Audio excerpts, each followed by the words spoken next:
게 아니라 부활을 믿는 겁니다. 영혼의 불멸은 그 소크라테스가 주장했던 주장으로서 사람이 죽으면 영혼이 계속 영원히 아름답게 살아간다 라고 하는 겁니다.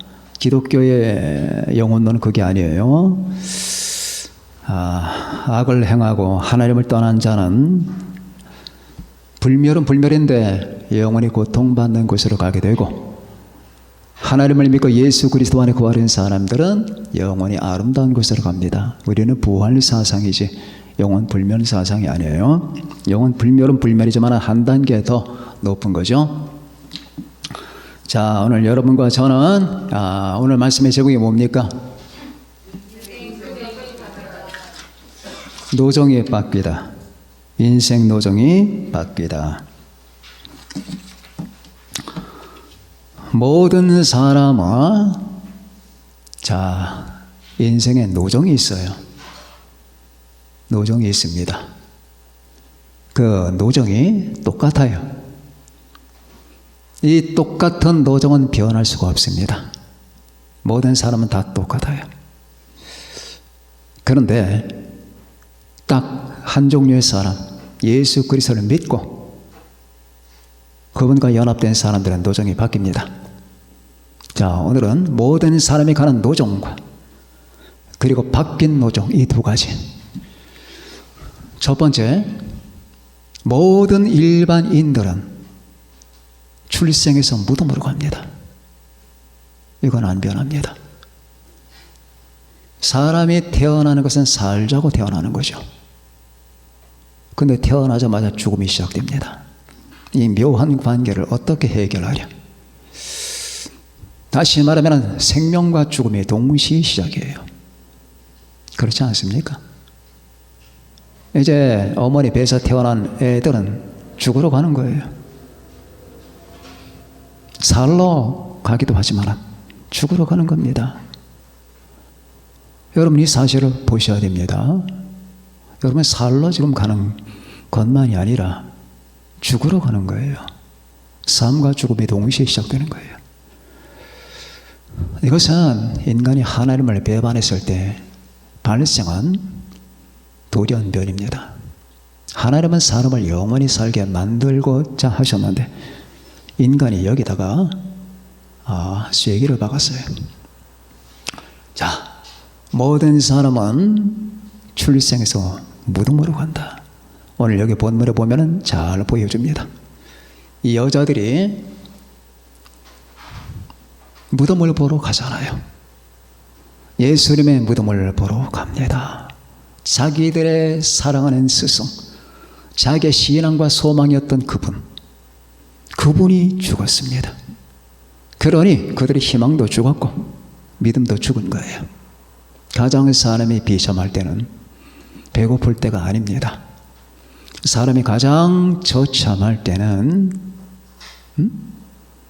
겨울에 따뜻한 방에서 있지 않고 추운 방에 있는 게 아니에요. 정말로 비참한 것은 희망이 죽을 때, 살만한 이유를 발견하지 못할 때, 내가 더 이상 존재할 만한 가치가 있을까? 내가 살아야 될 이유가 뭘까? 나는 삶의 목적이 없다. 그럴 때가 비참한 거예요. 자, 이 제자들과 여인들은 자기의 소망과 생명 되신 우리 주님을 그렇게 믿었건만은 그 주님께서 십자가에 못 박혀 죽으시고 그리고 무덤에 묻혔습니다. 이스라엘의 무덤은 우리의 무덤과 달라요. 우리는 매장을 시키잖아요. 수의를 입혀서 땅속에 파묻습니다. 거긴 그게 아니라 바위를 파요. 바위를 파서 그 바위에다가 무덤을 안치합니다. 자, 그렇게 해서 자기가 가장 존경하고 사랑하던 스승을 장례까지는 치르는데 이제 앞으로 어떻게 살아가나? 앞으로 어떻게 살아가느냐 문제입니다. 희망이었습니다. 소망이었고 기쁨이었고 자기들의 믿음의 대상이었습니다. 그 믿음의 대상, 희망의 대상, 자기들의 행복의 자원이신 그분이 무덤에 묻혔단 말입니다. 그러면 당연하게 그들의 희망도 소망도 다 묻혀버리는 거예요.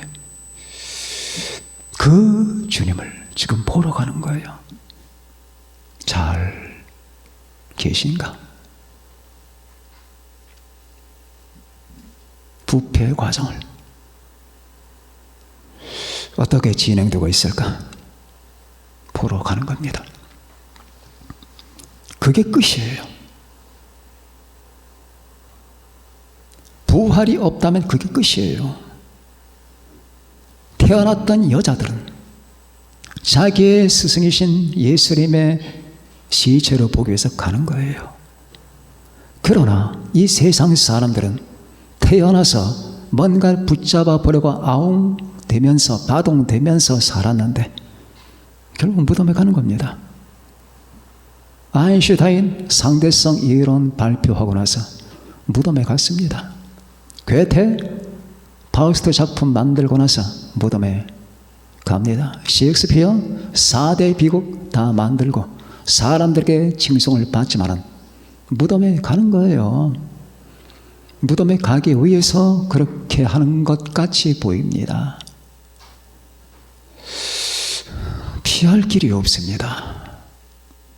거기서 더 나은 인생 없어요. 자, 지금 젊은이들 공부해서 대학을 갑니다. 그죠? 대학 가면은 뭔가 굉장한 것이 있을 것 같아서요. 졸업합니다. 취직합니다. 그리고 여자 만나, 남자 만나. 그리고 아이를 낳고 뭔가 대단한 것이 이루어질 것 같았는데 그리고 그들은 죽으러 갑니다.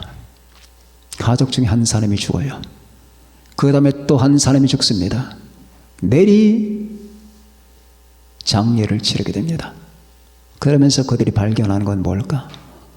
아, 이러자고 우리가 살아가는 거구나. 이러자고. 근데 그걸 보기 전에는 몰라요. 그래서 사람은 시체를 좀 봐야 돼요. 시체를 봐야지 정신을 차린다니까. 그것도 누구 시체? 저기 나와 관계없는 사람의 시체가 아니라 내 식구, 내 사랑하는 사람, 나의 가족 멤버 가운데 사랑하던 분이 죽어 싸늘한 물체가 되는 모습을 보는 순간에 정신을 차려요. 이게 인생이구나. 이걸 보기 전엔 정신을 못 차린다니까. 꿈을 꿔요. 항상 꿈을 꿔. 그것도 별로 현실성도 없는 꿈을 꾼다니까. 그래서 세네카는 네로의 스승이었죠. 죽음을 보라. 당신이 죽는다는 사실을 잊지 말아라. 소크라테스는 파이돈에서 그런 말을 합니다. 철학이란 죽음의 연습이다. 날마다 죽음을 연습해 가는 게 철학이다 그 말입니다. 그런데 꿈을 꾼다니까. 나하고 상관없는 것 같아. 조금만 자라봐. 조금만 살아봐. 결국 사람은 다 무덤으로 가는 거라니까. 이게 피할 수가 없는 거예요. 어떻게 피하냐고. 그렇게 뼈가 빠지게 공부했는데 죽으려고 했느냐. 얼마 전에 중학생 하나가 코로나 걸려서 죽었고, 또 대학생 하나가 아니죠. 그렇게 몸부림을 치면서 공부를 했는데 코로나 걸려서 죽었어요. 그럼 우리는 이런 질문을 합니다. 저렇게 죽으려고 공부했구나. 저렇게 죽으려고. 에이 목사님, 그거는 특수경우죠. 특수경우가 아니에요. 수 없는 사람이 그래요. 전쟁터 가보시면은 여러분, 그 전쟁터에 늙은이가 옵니까? 다 젊은이들이 20대, 21, 저 어린 사람은 19살짜리도 있어요. 22, 23, 많은 사람은 25. 그 친구들이 어떻게 얼마나 고생을 하면서 공부를 했고 얼마나 애를 썼는데 그 전쟁터에서 팔과 다리가 다 부러지고, 몸통이 반동강이 나고, 목이 날아가고, 창자가 다 튀어나오고, 시체가 산처럼 쌓이고, 피에 강물이 이루고, 그러자고, 이러자고. 공부는 해서 뭐하고, 취직은 해서 뭐하고. 이게 실태란 말이에요. 이 실태를 봐야 돼요. 세네카 했던 말이 죽음을 보라. 그래야지 정신을 차린다. 그래서는 꿈을 꾸거든. 모든 사람은 이 비참하고 우울한 과정을 다 갑니다. 색깔만 조금 다르고 조금 과정만 다를 뿐이지 큰 줄기는 다 같아요. 출생에서 무덤으로. 출생에서 무덤으로. 이건 비참이고 비통이고 그리고 우울입니다. 이거를 직시할 줄 아는 사람이 지혜로운 사람이에요. 커피를 한 잔 마시고 카페에서 차를 마시고 집에서 커피 한 잔을 마셔도 저 창가의 코스모스가 흔들리고 비행기가 가고 가을바람이 지나가는데 꿈만 꾸지 말고 저 코스모스가 진다는 것. 어제까지만 해도 울던 매미가 다 죽었다는 것. 우리 옆 동네 어떤 아줌마가 세상을 떠났다는 것. 나도 얼마 있으면 죽는다는 것. 이걸 의식하면서 마시란 말이에요. 꿈꾸지 말고. 모든 사람은 이 과정을 지납니다. 슬프죠? 지금까지 제가 했던 얘기는 전부 다 우울한 이야기들입니다. 이건 우울을 피할 수가 없어요. 하나님이 없이, 예수님이 없이는 못 피합니다. 지금 이 여인들이 이 우울한 심정으로 무덤을 가는 거예요. 자기 희망의 시체를 확인하기 위해서, 자기 믿음의 이 송장을 보기 위해서, 내 믿음은 죽었다. 내 희망은 시체가 되었다. 나는 의지할 게 없다. 그러나 그분은 훌륭했던 분이야 하면서 그 시체 확인하러 가는 거예요. 여기까지가 첫 번째 대시입니다. 자, 그러나 모든 사람의 노정은 여기인데 이제 노정의 혁명이 일어납니다. 어떻게? 예수님 때문에. 그리스도 때문에. 여러분, 그리스도가 아니면 해법이 없어요. 이거 직시해야 됩니다. 예수 그리스도가 아니면 해법이 없어요. 나폴레옹의 해법 좋나요? 알렉산더가, 징기스칸이 해법을 줍니까? 아브라함 링컨이 해법을 줍니까? 아인슈타인이 해법 줍니까? 그 상대성 이런 거 나오면 무슨 상관이 있는데? 내 배고픈 거 1cm만큼도 해결 못 한다니까. 아픈 거, 감기 걸린 거, 머리털 하나도 움직이지 못한다니까. 상관없어요. 그런데 이걸 모르는 어리석은 사람들이, 이 우주 안에는요, 여러분 눈을 크게 뜨시고 보셔야 됩니다. 예수 그리스도 외에는 방법이 없어요. 왜 이거를 못 보시는 건가?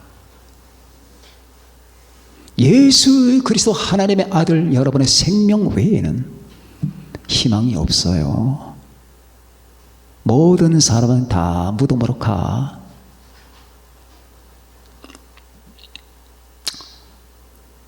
자, 이제 노정의 변화가 두 번째 일어납니다.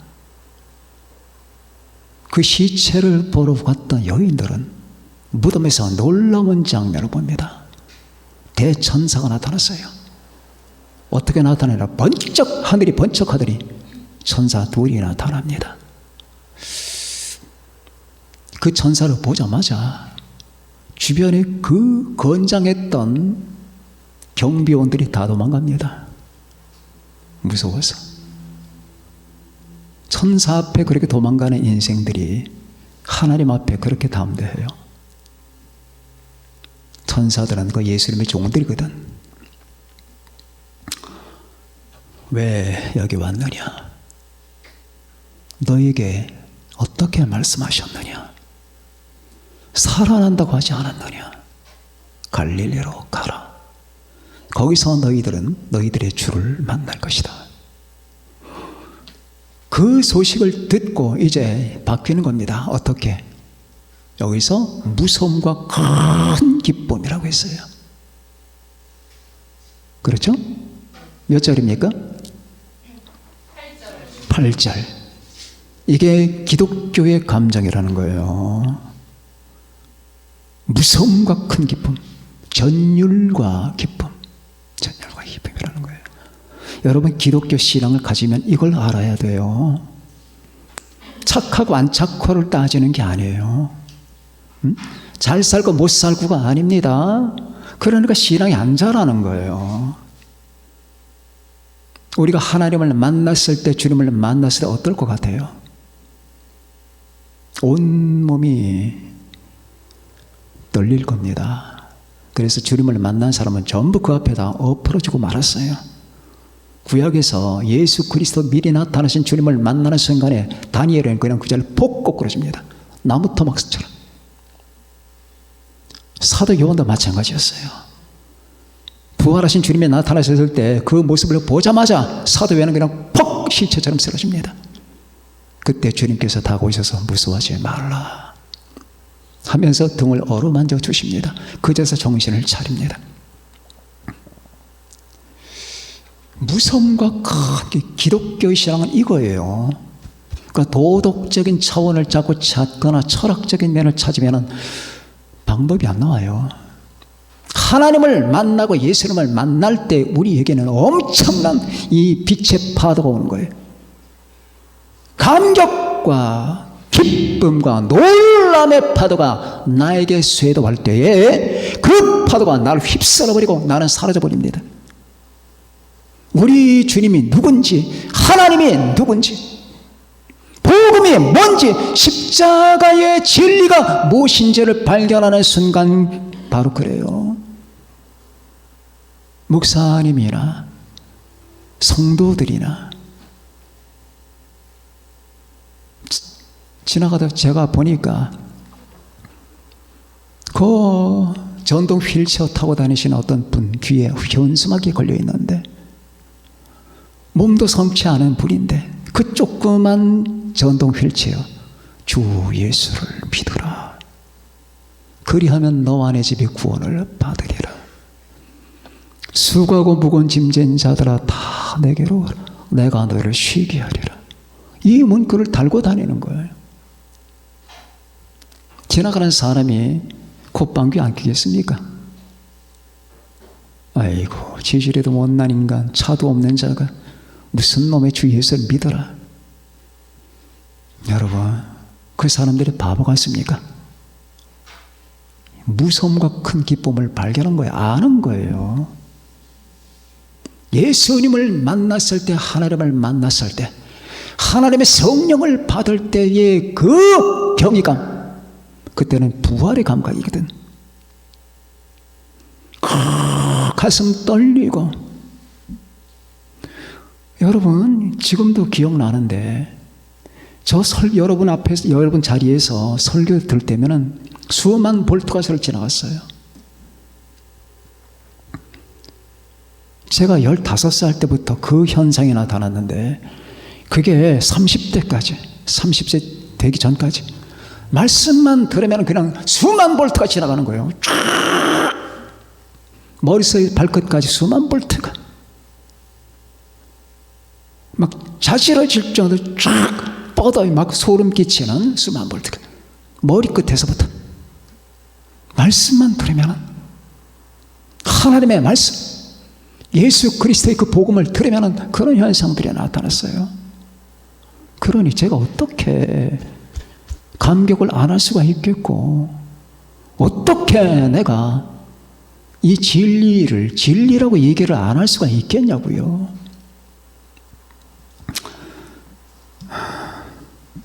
물론 매번 그런 건 아니에요.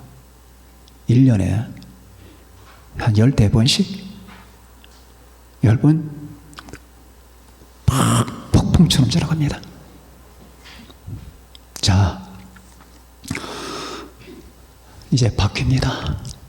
이제는 출생에서 무덤이 아니에요. 무덤에서 영원으로 가는 겁니다. 믿습니까? 무덤에서 영원으로, 지상에서 영원으로, 순간에서 영원으로 가는 겁니다. 바뀌는 거예요. 이걸 믿으셔야 돼요. 이걸 믿을 때 여러분의 삶 속에서 혁명이 일어나는 거예요. 이 주님의 부활을 내가 체험할 때, 아, 목사님, 주님의 부활을 내가 어떻게 체험합니까? 기독교는 그런 게 아니에요. 주님의 부활을 여러분이 체험하는 거예요. 거듭날 때, 성령 충만할 때, 그렇게 경험하는 겁니다. 그때 부활 생명이 나에게 잠재하고 폭발하는 거예요. 기독교는 능력의 종교예요. 너희 믿음의 사람에 지지 않고 하나님의 능력이 있습니다. 이 부활로 말미암아 예수님의 부활, 그 소식을 듣고 막 달려가는데 무서움과 큰 기쁨 전율에 잡혀서 달려가는 그 여자에게 주님이 실제 딱 나타납니다. 평안 아니야? 어떻겠습니까? 아마 놀라 자빠졌을 겁니다. 가서 그대로 할 말을 잃었어요. 가서 예수님의 발을 팍 부둥켜 안습니다. 그때 갈릴리로 가라. 거기서 나를 만날 것이다 라고 주님이 말씀하십니다. 부활은 그런 겁니다. 여러분, 부활은 철학적인 개념이 아니에요. 부활은 정신 부활이 아니에요. 현대신학자들이 가끔 그런 말 합니다. 부활, 마음의 변화다, 정신의 개조다. 헛소리입니다. 그들은 모릅니다. 기독교가 뭔 일을 전혀 모릅니다. 예수가 누군지를 멀탈 것만치도 모르는 사람들이에요. 그런 사람들의 말을 들으면 안 돼요. 여러분, 부활은 실제예요. 이 부활 때문에 여러분과 제가 주님을 믿는 거예요. 십자가 때문에 믿는 것만이 아니에요. 복음엔 양대 산맥이 있어요. 예수 그리스도의 죽으심 그리고 부활이에요. 이 두 가지. 그래서 초대교회 때는 이 두 가지를 전파하기 위해서 바로 가룟 유다의 빈 자리를 대신할 사람을 선택했는데 그 사람이 마띠아예요. 그때 뭐라고 합니까? 제자들이 주님의 죽으심과 부활을 전하게 해야 하리라. 죽으심과 부활, 이 두 가지 하나가 없으면 안 되는 겁니다. 죽으심이 없으면 부활이 없고요, 부활이 없다면 이 죽으심이 무력하게 되는 거예요. 이 부활, 그것이 누구를 위한 겁니까? 여러분을 위한 겁니다. 제가 수없이 말씀드렸죠. 주님의 부활이 뭘 필요해요? 하나님이신데. 그러나 여러분을 위해서 몸을 입으셨어요. 주님이 죽으신 것은 그분의 신성이 죽은 게 아니에요. 몸이 죽은 거예요. 주님이 부활하신 것도 신성이 부활한 게 아니에요. 몸이 부활한 거예요. 그건 다 여러분과 저를 위해서, 이 땅에 주님을 믿는 모든 사람을 위해서 그렇게 하신 겁니다. 그래서 그분을 믿는 사람은 주님처럼 부활이 되는 겁니다. 그래서 주님은 자기를 일컬어 부활의 첫 열매라고 하는 겁니다. 이 부활이 전격적으로 나타날 때가 여러분이 휴거받을 때예요. 휴거받을 때가 여러분 부활입니다. 그게 첫 번째 부활이라고 하는 거예요. 첫 번째 부활은 휴거받을 때. 그리고 주님께서 재림하셔서 순교당한 자를 부활시킬 때, 이걸 첫 번째 부활. 첫째 부활은 바로 믿는 자의 부활을 말하는 거고, 두 번째 부활은 천년왕국이 끝난 다음에 악인의 부활. 악인들이 처벌받고 영원한 지옥으로 가기 위해서 일으킴을 받는 그 부활을 우리는 두 번째 부활이라고 하는 겁니다. 이 부활 때문에 여러분과 제가 오늘도 두려워하지 않고, 이 부활 때문에 여러분과 제가 감격과 감사를 가지며 살아갈 수 있는 겁니다. 이 부활 때문에 여러분과 제가 주님을 찬송할 수가 있는 거예요. 여러분의 찬송과 세상 가수의 노래가 어떤 차이가 있습니까? 여러분이 세상 가수보다 노래를 잘 못할지는 모르겠습니다. 그러나 세상 가수의 노래 속에는 생명이 없습니다. 그런데 여러분이 찬송하잖아요. 그죠? 찬송할 때 여러분 속에는 생명이 파도치는 거예요. 믿으셔야 됩니다. 여러분의 찬송 속에서 파도치는 그 생명은 여러분의 영혼 속에서 파도치는 거예요. 이걸 가능케 했던 분이 우리 주 예수님이셔요. 따라서 예수님 외에는 해법이 없다는 겁니다. 아무런 해법이 없어요. 예수 그리스도 그분만이 여러분 우리의 희망이고 그분이 여러분과 저의 해법이시에요. 그래서 우리가 그분을 믿을 때 담대한 거고 우리가 그분을 믿을 때 우리는 걱정 근심을 놓을 수가 있는 겁니다. 우리가 그분을 믿을 때 우리는 죽음도 두려워하지 않아요. 우리가 예수 그리스도를 믿을 때 우리는 죄와 사망과 마귀의 권세를 두려워하지 않습니다. 그분이 여러분과 나에게 모든 사망을 영원히 철폐하셨기 때문에 그분을 믿으셔야 됩니다. 그 부활이 여러분의 부활이 되어야 됩니다. 우리 주님은 그 부활을 여러분의 부활로 만들기 위해서 부활하신 거지 자신의 부활로 만들기 위한 게 아니었어요. 그래서 우리가 어떤 처지에 빠지거나 대수가 없어요. 부활할 텐데 내가 지금 죽는다면 그냥 낙원에 가고 주님 품에 가다가 주님 공중제를 마실 때 부활할 테고 아무 걱정 없어요. 이 믿음을 갖고 있으니까 세상 사람은 도무지 이해를 못하는 거예요. 아니 저 기독교인들은 왜 저러는 거냐? 이해를 못해. 자기들이 두려워하는 걸 우리는 두려워하지 않고 자기들 근심 걱정하는 걸 우리는 두려워하지 걱정 근심 안 하거든. 이 힘이 어디서 나오는지를 몰라요. 이 힘이 부활하신 우리 주님에게서 나오는 건데 여러분 디엘 모디가 죽을 때 이런 조언을 하죠. 내 앞에서 땅이 물러가고 하늘나라가 펼쳐지는도다. 이게 디엘 모디의 유언이었어요. 실제로 그래서 아들이 흔들면서 아버지가 지금 꿈을 꾸시나? 얘야 나 지금 꿈 꾸는 게 아니다. 땅이 물러가고 하늘이 열린다. 본회번에 죽을 때 사형을 받았죠. 여러분 영상도 보셨잖아요. 히틀러 암살 사건에 연루가 됐기 때문에 본회번은 사형을 받습니다. 마침내 사형을 받게 될 때에 끌려갑니다. 그때 본회번이 이런 말을 합니다. 이제 끝이다. 그러나 내게는 새로운 삶, 영생이 시작된다 라고 했습니다. 그런 믿음을 갖고 있지 않았다면 어떻게 됐을까요? 그렇습니다. 여러분과 저는 이 부활절이 의미하는 바를 가슴에 새기면서 여러분의 삶이 부활 속에 이루어져야 돼요. 예수 그리스도의 부활, 그분이 부활했습니다. 자, 아까 여러분들은 고백했습니다. 나는 부활을 믿습니다. 그래요. 이 말이 얼마나 중요한 말인지 아십니까? 이거 믿지 않는다면 못하러 사는데 당신은 뭐하러 사는 거냐고. 이거 믿지 않으면 뭐하러 사는 거냐고. 죽으러 가는 거잖아. 무덤으로. 무덤에 가면 얼마나 좋겠어. 그러고 나서 지옥 가는데. 그래서 이건 그렇게 중요한 겁니다. 여러분 우리 주 예수님을 믿는다면 그분의 부활을 믿고 그 부활이 여러분을 위한 부활이며 나는 그리스도 안에서 그 부활을 누리고 있다는 하는 사실, 이걸 믿으시면서 어떤 경우라도 이제 마침내 주님이 여러분을 데리러 오신 그때 여러분 이 부활이 완성됩니다. 성취됩니다. 순식간에 여러분의 생명에 빨려 들어갈 겁니다. 생명이 여러분을 집어삼킬 겁니다. 그래서 성경은 생명이 삼키리라고 했던 거예요. 생명! 왜? 우리 주님이 생명이거든. 생명은 신이 하나님의 주님이 여러분을 삼켜버립니다.